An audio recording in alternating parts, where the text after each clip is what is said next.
मैं Niharika Bhatu, IRBN commandant मेरे कई चार्जेस में से एक चार्ज है और डीजीपी सर के डायरेक्शंस से हमने 2023 में आईआरबीएन बटालियन में जो भी काम करे हैं, हम एक बार आपको उन विभिन्न कामों के बारे में अवगत कराना चाह रहे हैं। जैसा कि आप जानते हैं, एंटी पोचिंग ऑपरेशंस एक हमारा मेन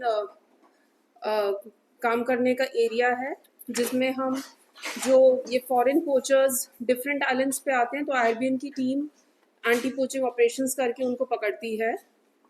तो पिछले साल 2023 में कई आइलैंड्स पे एंटी पोचिंग ऑपरेशंस चले हैं, जिनमें से कुछ आइलैंड्स हैं तिलंगचोंग, नारकोंडम आइलैंड, ईस्ट आइलैंड। इसके अलावा किशोरी नगर एरिया जो नॉर्थ मिडिल का है, वहाँ पे भी एंटी पोचिंग ऑपरेशंस काफ़ी ज़ोर शोर से चले हैं 2023 में। इंडियन रिजर्व बटालियन में बैरक्स भी हैं जहाँ पे हमारे जवान रहते हैं। तो एक बैरक को मॉडर्नाइज किया गया, रेनोवेट किया गया, जिसको एक मॉडल बैरक बनाया गया।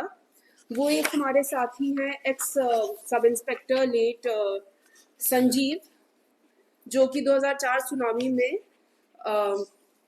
सुनामी के पानी में बह गए थे, तो उनके नाम पे इस बैरक को नाम दिया गया। उसके कुछ फोटोज भी हम आपके साथ शेयर करेंगे बैरक्स के। इंडियन रिजर्व बटालियन टेक्नोलॉजिकली काफ़ी अपडेटेड रहती है। बटालियन में बहुत ढेर सारा सामान है जिसको हमने टेक्नोलॉजिकली एक इन्वेंटराइज करने के लिए क्यूआर कोड बेस्ड सिस्टम बनाया कि जो भी सामान है उस पर क्यूआर कोड लगा हुआ है। तो अगर कोई सीनियर ऑफिसर इंस्पेक्शन पे आया है और देखना चाहता है कि ये सामान कब खरीदा गया है, क्या ओरिजिन है इस सामान की, तो वो देखा जा सकता है कि कितना पुराना सामान है, कहाँ से खरीदा गया है, कितने रुपए का खरीदा गया है, जिससे एक ट्रांसपेरेंसी आती है हमारे इन्वेंट्री मैनेजमेंट में। इंडियन रिजर्व बटालियन एक बटालियन है जिसमें कमांडोज हैं, जवान हैं, और ये बहुत ही महत्वपूर्ण है कि हमारी फोर्स फिट रहे और चुस्त रहे, जिस वजह से एक सॉफ्टवेयर बेस्ड एप्लीकेशन बनाया गया जिसमें सारे पूरी बटालियन का बॉडी मास इंडेक्स देखा गया। सबका फिजिकली कितने फिट हैं, हाइट के हिसाब से उनका वेट कितना है, और क्या किसी को फिटनेस बेटर करने के लिए थोड़ी और कसरत करने की ज़रूरत है, ये चीज़ें देखी गई। तो एक पूरी बटालियन का एक फिटनेस सर्वे भी हुआ एक सॉफ्टवेयर के माध्यम से।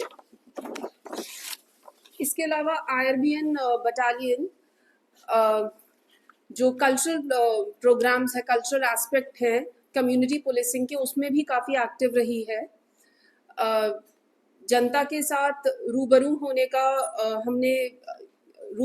के कई मौके हमें पिछले साल मिले, जिनमें से कुछ रहे हैं कि आज़ादी का अमृत महोत्सव के अंतर्गत नमन कार्यक्रम हुआ था, जिसमें कल्चरल प्रोग्राम किया गया था हमारे जो शहीद हैं उनको याद करते हुए। तो वो भी एक कार्यक्रम इंडियन रिजर्व बटालियन के जो ऑफिस के जवान हैं, वो पुलिस एंटरटेनमेंट टीम है, उन्होंने किया।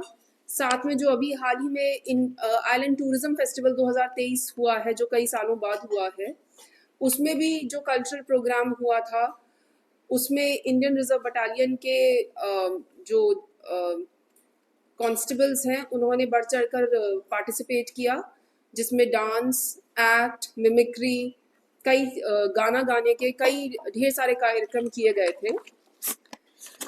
इसके अलावा इंडियन रिजर्व बटालियन के अंदर क्वार्टर्स हैं जिसमें हमारे जो पर्सनल हैं, कर्मचारी हैं, उनके परिवार भी रहते हैं। तो एक हमारी तरफ से एक कोशिश रहती है कि इंडियन बटालियन को एक परिवार की तरह रखें। तो उसमें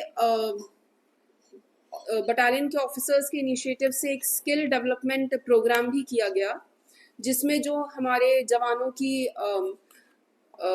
वाइफ्स हैं, बेटियां हैं, उनको स्किलिंग कोकोनट और शेल क्राफ्ट की सिखाई गई, ताकि आगे चलकर वो अपने खुद के सेल्फ हेल्प ग्रुप्स वगैरह भी बना सकते हैं और इसको एक आमदनी के स्वरूप में भी आगे बढ़ा सकते हैं। तो उनको सक्षम कराने की भी जो हमारी कोशिश है कि उनको हम इंडिपेंडेंट बनाएं और उनको स्किल सिखाएं, इस और भी हमने काम किया। इसके अलावा इंडियन रिजर्व बटालियन है तो ये ये बताने की ज़रूरत नहीं है कि लोग कि हमारे जवान वेपन्स वगैरह को यूज़ करते हैं और वेल ट्रेन्ड हैं। तो पिछले साल कमांडो ट्रेनिंग में हमारे कई जवान गए जिन्होंने तमिलनाडु के कमांडो स्कूल में जाकर कमांडो ट्रेनिंग ली। उसके अलावा कुछ मॉडर्न वेपन्स हैं। एक वेपन है जेवीपीसी करके, जो कि हाल ही में 2-3 साल पहले ही लॉन्च हुआ है, इंडियन मेड वेपन है।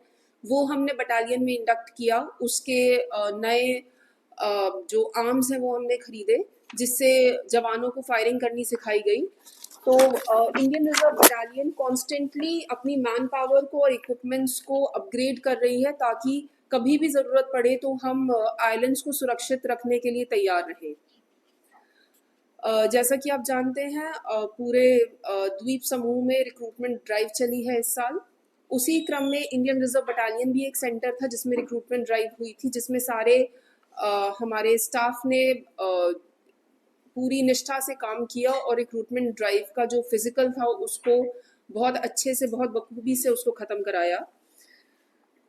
इंडियन रिजर्व बटालियन में हमारे जवान तो फिट हैं ही, साथ में हम जो परिवार हैं और जो बच्चे हैं उनकी फिटनेस के लिए भी हमने फैमिली स्पोर्ट्स इवेंट्स रखे। फैमिली स्पोर्ट्स मीट हुई जिसमें इंडियन रिजर्व बटालियन के पर्सनल के फैमिलीज ने पार्टिसिपेट किया, और वो एक बहुत अच्छा एक प्लेटफॉर्म था जिसके तहत एक feeling of oneness, being belonging to the same fraternity हमने प्रमोट करी। जैसा कि आप जानते हैं, आदरणीय प्रधानमंत्री जी का स्वच्छ भारत अभियान काफ़ी ज़ोर शोर से हर जगह फॉलो किया जा रहा है। तो इंडियन रिजर्व बटालियन में भी कई स्वच्छता ड्राइव्स चली हैं, जिसमें हम बटालियन कैंपस की सफाई के अलावा और भी जगहों की सफाई करी है, जिसमें से एक महत्वपूर्ण है वंडूर बीच। वंडूर बीच एक टूरिस्ट स्पॉट है जहाँ पे जो भी टूरिस्ट आता है, पोर्ट ब्लेयर में रुकता है, वो वंडूर बीच देखना चाहता है। तो उसकी बीच क्लेanलीनेस ड्राइव भी इंडियन रिजर्व बटालियन के पर्सनल ने इस पिछले साल में करी है। तो ये कुछ चीज़ें थी जो बटालियन ने लास्ट ईयर में करी हैं, और मैं उम्मीद करती हूँ कि आज की इस प्रेस कॉन्फ्रेंस से जो हमारी लॉ एंड ऑर्डर पुलिस है, ट्रैफिक पुलिस है, वो तो बहुत विजिबल है, आप सबको दिखती रहती है कि वो क्या काम कर रहे हैं, उसको आप काफ़ी कवर भी करते हैं अपने मीडिया में। बट इंडियन रिजर्व बटालियन का जो अलग चार्टर है, उस चार्टर के हिसाब से इंडियन रिजर्व बटालियन के सारे ऑफिसर और जवान बहुत मेहनत से और निष्ठा से काम करते हैं। जो हमारे दूर दराज के जंगल हैं जहाँ पे कदम रखना भी मुश्किल है, क्योंकि वेजिटेशन इतनी ज़्यादा डेंस है और सांप वगैरह सारे हैं वहाँ पे, उसमें भी वो लोग बहुत पूरी निष्ठा से बिना मना करे काम करते हैं। एंड इंडियन रिजर्व बटालियन अपने काम के लिए पुलिस विभाग में जानी जाती है कि कुछ भी काम अगर बटालियन को दिया जाता है तो वो पूरी निष्ठा से काम करते हैं। एंड आई होप इस प्रेस कॉन्फ्रेंस के बाद you will also feel proud of the work जो इंडियन रिजर्व बटालियन आइलैंड्स के लिए कर रही है। Thank you.